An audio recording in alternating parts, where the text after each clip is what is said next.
Salut à tous, c'est Dizio. J'espère que votre confinement se passe bien. Je voulais vous parler d'un thème qui aborde maintenant sa cinquième année de ma vie. Je suis ingénieur en informatique depuis maintenant 2 ans et ça fait près de 5 à 6 ans maintenant que je code, ce qui est pas mal en réalité. Et je tombe souvent sur la même discussion, à savoir le web, c'est pas si effrayant que ça. Et finalement, j'ai décidé d'en faire une petite vidéo explicative. Peut-être même des cours un jour, qui sait. Bref, c'est parti. Quand vous allez sur votre navigateur internet, la plupart du temps, ce que vous allez faire, c'est accéder à internet. Ça a l'air tout bête comme ça, mais en réalité, pour accéder à internet, il faut un ordinateur. Et de la même manière, pour rendre internet accessible, il faut un autre ordinateur. Et on va utiliser ce qu'on appelle un serveur. Grossièrement, c'est un ordinateur sans écran. Et je sais que je vais me faire déchirer par tous les administrateurs système et réseaux du monde, mais en réalité, pour moi, c'est le moyen le plus simple de résumer un ordinateur et de résumer le plus simplement un ordinateur sans écran à un serveur. Alors, poursuivre un petit peu plus loin, il y a aussi ce qu'on appelle des bases de données. Sur un ordinateur, on va stocker généralement nos photos de famille dans un coin de notre bureau et puis on va jamais y retoucher. Mais pour un serveur, c'est un peu plus compliqué de stocker des mots de passe de la même manière. On va jamais stocker un mot de passe dans un fichier qui s'appelle mot de passe.txt, ce serait un peu trop facile pour ça. Du coup, on utilise ce qu'on appelle les bases de données. Les bases de données, il faut le voir un peu comme des tableaux Excel dans lesquels il y a des colonnes et des informations. Globalement, à chaque fois, c'est du texte. Penchons-nous un petit peu d'abord sur ce qui n'est absolument pas un iMac sur mon bureau et regardons un peu ce qui se passe à l'écran. Alors, bon, jusque-là, rien d'anormal, hein, c'est une page web, tout ce qu'il y a de plus classique. Mais on va voir tous les deux que moi, je ne la vois pas vraiment de la même manière. Il y a des gens qui entendent des voix et moi, je vois des blocs. Mais quand je dis des blocs, c'est partout. J'en vois un autour. En HTML, c'est ce qu'on appelle le body. En fait, ça va être le corps de la page. Jusque-là, rien de très surprenant en réalité. C'est les mêmes termes qu'on retrouve pour OpenOffice, pour Word. On appelle ça le corps, comme le corps d'un texte, le corps d'un message. Bref, on a ici le corps d'une page web. Et puis en haut, de la même manière, on a l'entête, ce qu'on appellerait l'entête du coup d'un fichier Word par exemple. Et bah, ici, on l'appelle le header. On voit qu'au final, c'est juste le même mot en anglais. Je chipote un petit peu plus, je vois un autre bloc ici qui va contenir le logo, la barre de recherche et mon profil à moi, mon profil avec mes informations de compte. Et puis je vois ensuite un deuxième bloc qui est là, en fait ça va être le filtre de recherche. Et puis je vois un autre bloc du coup qui va être un conteneur qui va contenir le résultat des recherches. Et puis ensuite, à l'intérieur, je vois enfin la recherche et les résultats en question. Sachant que si ces deux blocs sont différents, c'est parce qu'à l'époque, on avait à droite les informations de, bah, par exemple, NordVPN qui sponsorisait une publicité ou Red Shadow Legends, on aurait eu une pub à droite dans un cadre un peu jauné. Alors, moi je vois encore plus de blocs, mais genre vraiment beaucoup de blocs. Hein, comme je dis, il y a des gens qui entendent des voix, moi je vois des blocs, mais genre partout. Ils s'affichent là petit à petit. Ils sont là partout dans, dans notre page web, dans nos campagnes. Et en fait, il y en a beaucoup plus que ça, mais pour des raisons de simplicité, on va vraiment juste afficher ceux-là, quoi. Ceux qui s'affichent là, il y en a beaucoup plus, mais voilà, il n'y a pas besoin de tous les faire. Vous voyez un peu l'idée, chaque élément est un bloc. Alors, ces blocs, en fait, ils ont un nom dans un langage qu'on appelle l'HTML, comme je disais, c'est ce qu'on appelle des balises. Et si on n'utilisait pas un autre langage avec, qui s'appelle le CSS, tout serait dégueulasse. On aurait tout en fond noir sur blanc, et ce serait vraiment pas beau, vous serez jamais allé sur Google sinon. Du coup, c'est cool, on a notre affichage en CSS, mais maintenant, moi je vois que quand je clique sur mon petit bouton là-haut, là, j'ai un petit cadre en blanc qui s'affiche avec mes informations.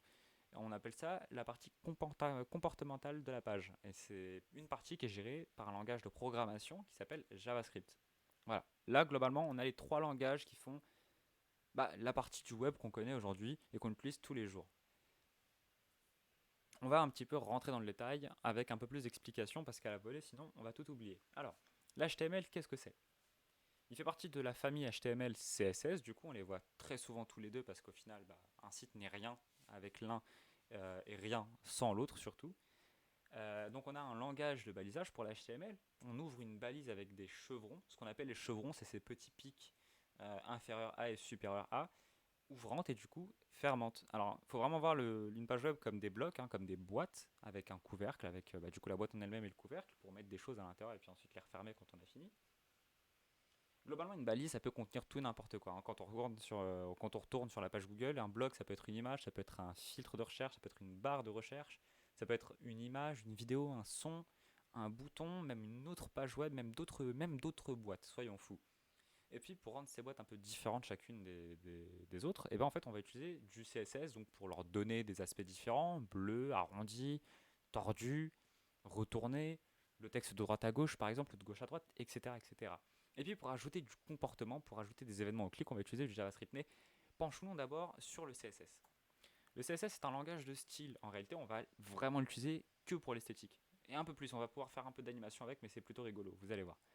Bah, ça permet de modifier globalement la hauteur et la taille d'une boîte, parce qu'en réalité, une boîte, quand on la crée, il nous faut plus d'informations sur celle-ci. Donc sa taille, sa hauteur, la police d'écriture si la boîte contient du texte, son inclinaison si on veut être un peu fou, et même encore d'autres choses. Par exemple, admettons que vous ayez un vinyle, un disque, une image d'un disque, que vous veuillez faire tourner à 360 degrés à l'infini, et ben le CSS peut faire ce genre de choses, et c'est vraiment bien, c'est un truc que je vous incite à apprendre, c'est une connaissance qui se perd malheureusement. Et puis, vu qu'on peut aussi donner des largeurs à ces boîtes, on peut aussi leur donner des largeurs en pourcentage d'écran. C'est-à-dire qu'on peut leur dire, bah, tu vas faire 100% de la taille de l'écran ou 90%. Et c'est ce qui va permettre à l'affichage mobile de se faire proprement. Parce que vous vous sentez bien que si je demande à ma boîte de faire 1000 mètres par exemple, et bah, sur un tout petit écran de téléphone, faire 1000 mètres, c'est pas c'est pas très confortable, on va dire, pour les yeux. Du coup, on peut gérer l'affichage mobile avec du CSS. Et puis, si on veut gérer le comportemental, maintenant on va utiliser ce qu'on appelle un langage de programmation. Parce que les deux langages qu'on a à gauche, ce sont des langages qui ne gèrent que l'affichage et uniquement l'affichage. Si on veut créer des programmes, créer des scripts, vraiment rentrer dans le vif du sujet, on va utiliser du JavaScript, pour le front en tout cas. Donc c'est un réel langage de programmation. Il permet vraiment de manipuler le comportement de la page. Donc comme je disais, créer des modales, créer des zooms au niveau du clic, manipuler vos claviers, vos caméras, on peut vraiment tout faire avec le JavaScript. Si vous gérez un mini-jeu par exemple et que vous avez besoin de manipuler votre personnage avec une manette sur votre navigateur, utilisez du JavaScript, c'est ce qu'il vous faut, il n'y a pas d'autre moyen de le faire. Et puis on peut aussi rajouter du code à la page. Par exemple, quand vous cliquez sur le bouton s'abonner sur YouTube, je vous invite à le faire et mettre un like, vous allez voir le bouton bleu, le bouton du pouce bleu deviendra bleu et puis le bouton s'abonner deviendra abonné. Ça, c'est du JavaScript qui permet de le faire et qui permet de modifier en temps réel la page uniquement avec du JavaScript. Et ça, c'est vraiment trop fort. Je vous invite vraiment à vous pencher dessus. On va se pencher un petit peu niveau code maintenant. Faisons rétrécir ces logos et voyons un peu comment ça se passe. L'HTML, en fait, comme je l'ai dit, c'est des boîtes qui s'ouvrent et qui se ferment. Alors, bah, faut l'imaginer, faut avoir un peu d'imagination. On ouvre d'abord balise HTML, on ouvre une balise head, et à l'intérieur d'une balise, enfin d'une boîte title, hein, les termes balise et boîte pardon, sont vraiment interchangeables à la volée. Et dans cette boîte titre, on va mettre le titre de l'onglet. Donc ça va s'afficher dans l'onglet. On ferme la boîte titre, on ferme la boîte tête, et on ouvre la balise corps. Je vais employer vraiment les mots balise, boîte, vraiment de manière interchangeable, parce que finalement, ça ne définit que la même chose. On ouvre une balise corps, donc c'est la partie qui est vraiment visible du site, donc c'était le premier carré qu'on a fait, le premier rectangle, pardon. Et à l'intérieur, on va mettre une balise H1 qui va être un titre. Bon, on sait que c'est un titre, on sait qu'il va s'appeler This is a heading. Ensuite, on a une balise P qui a pour identifiant des mots. Et dans cette balise P pour un paragraphe, il y a un mot, il y a une phrase qui dit simplement je suis un paragraphe, ceci est un paragraphe. Ensuite, on a un bouton qui, une fois qu'on clique dessus, va déclencher une fonction. Et ça va être intéressant pour la suite. Et dans ce bouton, il y a écrit Try it. On ferme ensuite la boîte body et on ferme ensuite la boîte HTML. Bon, jusque-là, rien de compliqué, même si c'est un peu difficile d'imaginer la page telle qu'elle est maintenant tout de suite. Alors, on va rajouter du CSS du coup pour avoir une idée un peu plus imaginative, un peu plus visuelle de ce que va être la page. On voit qu'il y a un body. Le body de la page en question, il va avoir une couleur de fond qui va être un bleu. Donc le fond de la page va être d'un bleu clair. Ok, jusque-là tout va bien. La balise H1 qui est le titre, elle va être de couleur blanche. Du coup, ok, on a un titre qui est aligné au centre, du coup avec le texte Align Center, qui est de couleur blanche et qui va être sur un fond bleu clair. Ok, jusque-là on a tout. La phrase qui est en dessous, le petit paragraphe P, il va être en police d'écriture Verdana et d'une taille de police de 20 pixels. Ok, jusque-là, tout va bien, à l'exception peut-être du fait que c'est difficile d'imaginer une police d'écriture sans jamais l'avoir vue. Moi, personnellement, la Verdana, je ne sais pas à quoi elle ressemble. Mais on peut très bien, comme ça, de tête, en lisant le code, on peut imaginer un peu la tronche de la page. Et c'est largement suffisant pour ce qu'on veut. Voyons un peu maintenant le JavaScript, et c'est là qu'on rentre un peu on rentre complètement dans un vrai langage de programmation. On a une fonction qui s'appelle myFunction qui, dans le document ça va être la page web en réalité, il va récupérer un élément par son identifiant démo, et c'est l'identifiant qu'on a juste ici, et à l'intérieur de son HTML, de cette balise, il va écrire changer. Mais attention, il va ne le faire qu'une fois que la fonction ici sera déclenchée au clic du bouton. Vous pouvez tester ce code, je vous invite vraiment à le faire sur CodePen. Vous tapez juste ce code-là, il est très court, ça va vous prendre je pense une vingtaine de minutes, même moins franchement. Et puis vous allez voir que bah, je vous invite ensuite à effacer par exemple que l'HTML en gardant les deux autres blocs pour voir ce qui se passe, à effacer un bloc puis ensuite l'autre pour voir ce qui se passe et pour voir quel rôle jouent ces langages, ces langages pardon, et à quel moment ils ont une quelconque influence sur ce qui se passe à l'écran. Donc, pour qu'il se passe quelque chose à l'écran, il faut d'abord avoir un écran. Donc ça, on les a vus, c'est ces langages qui gèrent uniquement le front-end, donc la partie client, la partie qui s'affiche chez nous. Et puis maintenant, on va partir sur ce qui est le moins rigolo en fait, c'est le serveur. Alors le serveur, pourquoi est-ce que c'est moins rigolo? Parce que je vais avoir beaucoup moins de trucs à vous montrer, naturellement parce qu'il n'y a pas d'écran. Mais globalement, disons qu'un serveur, il a aussi ses propres langages. Alors, tout à l'heure, je vous ai parlé du JS comme d'un langage de programmation. On va pas utiliser naturellement du JS, on va utiliser autre chose. Donc là, on a par exemple du Python, qui est un très bon langage de programmation pour les serveurs, qui n'était pas à la mode à l'époque et puis qui est revenu en force il n'y a pas longtemps, et tant mieux. On a ensuite le PHP, qui est mon personnage préféré, mon langage de programmation préféré, pardon, parce que j'ai commencé par celui-ci, c'est je pense l'un des plus simples à apprendre, et les plus, on va dire, euh, faciles à maîtriser. Et puis ensuite, on a le Node.js, retenez bien, tout à l'heure je vous ai parlé de JS, de JavaScript, et bien en fait le JS de Node.js, vous l'aurez deviné, c'est pour JavaScript. Alors, ces trois langages, admettons qu'on veuille créer une page personnalisée pour notre client. Admettons que vous êtes une banque ou YouTube par exemple, et puis sur votre site, il faut que votre client puisse se connecter et puis avoir son interface personnalisée. Naturellement, personne n'a codé un à un les pages personnalisées de chaque client. Déjà parce que ce serait très très long, parce qu'il y a plus de 7 milliards d'humains sur Terre. Peut-être que tous n'ont pas de compte bancaire, mais ils ont tous au moins pour une bonne partie une adresse mail. Et ce serait compliqué de faire 7000 pages, 7 milliards pardon, de pages. Déjà à stocker c'est compliqué et ensuite il suffirait que deux personnes aient le même prénom et là c'est le bazar. Donc le serveur il va juste faire son taf, il va aller demander à une base de données hé mec, c'est qui ce mec? Et la base de données, qu'elle soit appartenant au serveur ou à un autre serveur, elle va juste lui répondre tiens, ce mec là c'est Martin, il a 24 ans, etc. etc. Alors le serveur il va prendre un des templates HTML que vous avez codé au préalable et dans les petits trous il va remplir les informations en question, hop, il va vous ressortir une page personnalisée avec votre nom. Voilà, c'est comme ça que fonctionne le web, ce qui fait que en réalité votre page de compte en banque, votre page de mail n'existe pas en fait. Cette page n'existe pas. Il n'y a qu'un template qui dit à tel endroit va s'afficher vos mails potentiellement, à gauche il va y avoir votre corbeille, etc. En haut une barre de recherche, mais votre nom et prénom ne sont jamais insérés à l'avance dans ces pages-là. Ces pages ne sont calculées et générées qu'au moment où vous cliquez ou vous décidez d'y accéder. C'est toute la notion qu'il y a derrière le calcul d'un serveur. Alors, on vient de brièvement parler de la base de données. Ce qui est chouette, c'est que du coup, ça me fait une merveilleuse transition. Donc là, on a les langages serveurs. Là, j'en affiche que 3, mais en réalité, il y en a au moins une trentaine. Il y a du Java, il y a du C++, il y a du C, il y a vraiment plein de trucs. Mais voilà, au moins c'est cool, on a vu ces trois-là. Je ne vais pas montrer de code parce que c'est un peu plus complexe, mais en réalité, c'est vraiment à la portée de tout le monde. Avec un peu de temps, c'est vraiment à la portée de tout le monde. Parlons un peu des bases de données maintenant. Ces fameuses bases de données, on peut interagir avec elles avec différents langages. Donc les plus basiques, on va dire, c'est le MySQL et le PostgreSQL. Par exemple, pour sélectionner tous les clients d'une base de données, on va faire juste un select étoile from customers. Alors, cette ligne de code, concrètement, elle va juste sélectionner tout. En fait, l'étoile dans un langage de programmation, ou sous Linux, ou sous n'importe quoi, l'étoile, ça veut dire tout. C'est comme si vous faisiez clic droit, tout sélectionner. Et il va sélectionner tout ce qui est à l'intérieur de customers. Il faut vraiment imaginer une base de données comme un tableau Excel, tout ce qui est de plus basique. Et quand on ne veut pas faire de base de données sous forme de tableau, sous forme donc de SQL, on a des bases de données qui s'appellent les NoSQL. Littéralement, pas de SQL. Et je suis désolé, les développeurs, on n'a vraiment pas d'inspiration au niveau des noms, mais parfois il faut aller au plus pratique. Il y a une base de données qui est très utilisée, un système de base de données qui s'appelle MongoDB.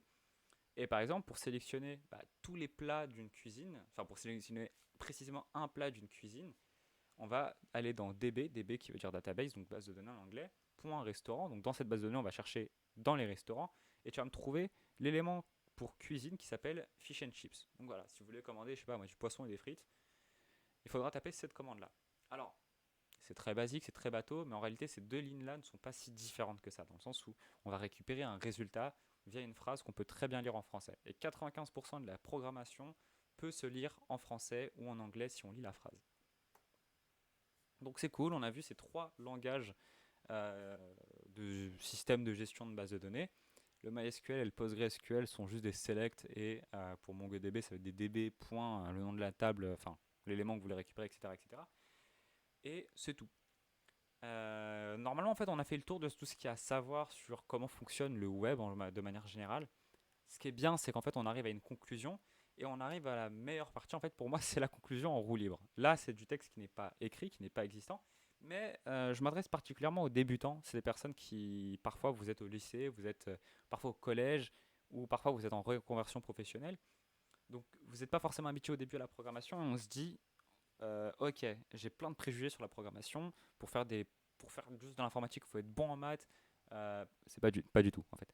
Pas du tout. Spoiler, j'ai eu 2 au bac en maths et je suis ingénieur en informatique. Je n'ai pas fait de maths de toutes mes études. Les premières choses que j'ai faites, c'était de coder, d'apprendre à coder. Et ça ne m'empêche pas aujourd'hui de travailler vraiment de manière épanouie. Non, non, il n'y a pas besoin de maths pour faire de la programmation. Bon, il y a besoin de certaines notions de logique et de penser comme une machine. Et c'est tout. En fait, il n'y a pas besoin de plus compliqué que ça. Ensuite, bah, quel langage utiliser pour commencer? Bah, en réalité, ça dépend juste de comment est-ce que vous vous sentez. Est-ce que vous voulez faire juste des sites web? Bah, dans ce cas, il n'y a pas besoin de trop se prendre la tête. On peut commencer par des trucs très basiques avec PHP pour gérer le côté serveur. Et en réalité, c'est très simple, PHP. On peut aussi aller plus loin en poussant avec du JavaScript pour faire des trucs un peu plus poussés niveau interaction, interactivité du site, niveau front. Et puis, moi, je vous incite vraiment, prenez un, même marquez plein de langages de programmation sur une roue, choisissez-en un au hasard, pardon, et puis lancez-vous. Il n'y a pas plus compliqué que de se dire quel langage, quel langage, quel langage. En réalité, bon, on m'a dit PHP, je fais OK, PHP. Et il se trouve que c'est mon langage préféré aujourd'hui, parce qu'au final, quand on maîtrise un langage de programmation, on arrive à passer quasiment sur n'importe lesquels, parce qu'il y a un truc qu'aujourd'hui on appelle la programmation orientée objet. C'est un terme vachement compliqué pour dire qu'on utilise des fonctions et qu'on les appelle de manière clean dans le code et qu'on sépare bien toutes les parties du code, donc la partie qui est front et la partie qui est back, on les sépare bien. Et ce qui fait que, en fait, un langage orienté objet, une fois que vous l'avez maîtrisé, vous pouvez aller sur n'importe quel autre langage. Il y a vraiment 4 à 5 points que j'apprends moi quand je change de langage. C'est un, comment est-ce qu'on déclare des variables. 2, comment est-ce qu'on écrit des conditions. 3, comment est-ce qu'on gère des tableaux, parce qu'il y a des tableaux en informatique, enfin beaucoup en fait, les tableaux sont un élément prépondérant du monde de la programmation. Ensuite, bah, comment est-ce qu'on fait des appels d'API? Et puis, vraiment, le cinquième point, ce serait est-ce qu'à la fin de la ligne, il y a un point virgule ou pas? Parce qu'en Python, par exemple, il n'y en a pas. Et bah, il n'y a pas de parenthèse non plus en Python. Enfin, si, mais on met des 2 points à la fin des if. Là où ailleurs, on mettrait des accolades, par exemple. C'est vraiment les 5 questions que je me pose et c'est pour moi les plus simples. C'est vraiment très simple de passer d'un langage à un autre quand on en maîtrise un. Donc, réellement, par quel langage commencer? Allez, franchement, si vous n'avez pas choisir, commencez par PHP ou commencez par Node.js. Et si vous n'avez pas faire quel choix entre les deux, lancez-vous sur PHP, au moins c'est un seul logiciel à commencer à télécharger et puis il n'y a pas vraiment besoin de logiciel pour reprendre à coder, il y a vraiment besoin juste d'un éditeur de texte. Je vous conseille PHP Storm, PyCharm par exemple si vous faites du Python ou Scillion, etc., etc. Il y a vraiment plein de logiciels pour faire ça. Si vous n'avez pas vraiment envie de payer un logiciel ou de prendre une version d'essai, très bien, casse la chaîne, il y a Notepad++ avec lequel j'ai commencé, c'est très débutant, c'est très rudimentaire mais ça fait très bien le travail. Atom, Sublime Text, etc., etc. Il y a vraiment plein de logiciels. Je vous conseille aussi Visual Studio Code, qui est pour moi l'un des éditeurs les plus complets et gratuits. Euh, enfin, parmi les gratuits, c'est le plus complet, il est l'un des plus évolutifs. J'en ai fini pour aujourd'hui en tout cas. J'espère que ça vous aura plu. Dites-moi, j'attends vraiment vos feedbacks là-dessus parce que c'est peut-être un truc qui va tomber dans l'oubli. Peut-être, peut-être pas. En tout cas, c'est quelque chose qui m'a vraiment amusé à faire. Et puis, j'espère que ça vous aura appris pas mal de choses. Passez une bonne soirée. J'espère que votre confinement se finira bien. Bonne soirée. Salut!